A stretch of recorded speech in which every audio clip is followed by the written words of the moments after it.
सबसे common procedure जो एक डेंटल क्लिनिक पे हो रहा होता है वो रूट कैनाल ट्रीटमेंट है। वो इसलिए कि पेशेंट जब आता है तो वो पेन में होता है।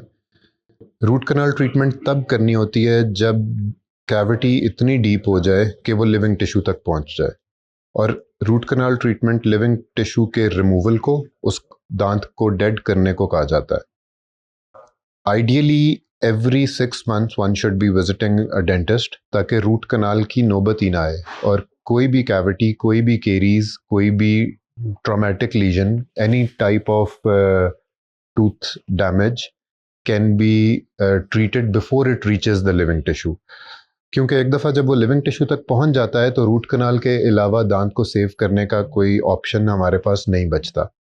अब रूट कनाल, दुनिया में कहीं भी रूट कनाल का 100% सक्सेस रेट नहीं होता। रूट कनाल करने के बाद भी दांत की लाइफ, आप दांत को परमानेंटली सेव नहीं करते।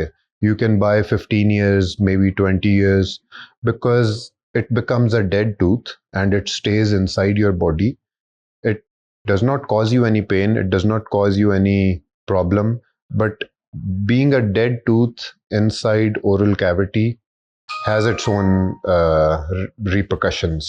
उससे ये होता है कि कल को अगर कोई बहुत ज़्यादा हैवी ओक्लूजल फोर्सेस, कोई बाइटिंग फोर्सेस उस पर आती हैं तो the tooth can break, because उसके अंदर कोई लिविंग सेंसेशन नहीं होती, बिकॉज वो डेड होता है।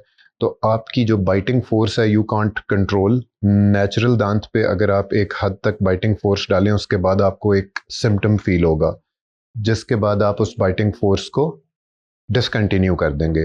डेड टूथ पे वो सिम्टम नहीं होगा and you keep on biting, you apply more than the normal force, which is why it is susceptible to breakage.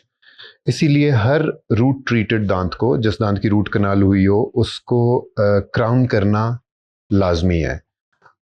Crown ये करता है कि वो एक एक्सटर्नल सॉलिड कवरेज दांत को दे देता है, जिससे उसके ऊपर जो बाइटिंग फोर्सेस हैं वो दांत के वो क्राउन ले लेता है और वो दांत के ऑल अलोंग डिस्ट्रीब्यूट हो जाती है। कोई एक पार्ट ऑफ टूथ वो बाइटिंग फोर्सेस नहीं ले रहा होता, विच इज़ वाई उसके टूटने के चांसेस बहुत कम हो जाते हैं और उस रूट ट्रीटेड दांत की लाइफ बहुत ज़्यादा बढ़ जाती है।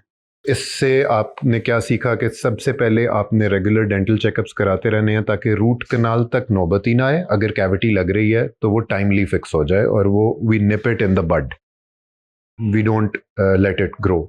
दूसरी ऑप्शन ये कि अगर रूट कनाल करानी पड़ भी गई तो make sure you get it done proper the first time, because री रूट कनाल का भी सक्सेस रेट बहुत कम है। तो फर्स्ट टाइम जब आपने रूट कनाल कराई, it should be done properly, and उसके बाद once the tooth is absolutely pain free, if the root canal is done properly, then you save the tooth by putting a crown on it. Crown लगने के बाद उस दांत के breakage के chances बहुत ज़्यादा रिड्यूस हो जाते हैं और इससे वो दांत बच जाता है। So these are the steps that you should be following. ये दांत की कैविटी के बारे में, उसकी डिजीज़ की प्रोग्रेशन मैंने आज आपको बताई। अदर देन दैट काफ़ी ज़्यादा डेंटल प्रॉब्लम्स हैं जिनके बारे में हम डिस्कस कर सकते हैं, एंड इंशाल्लाह will be doing that next time. Till then take care.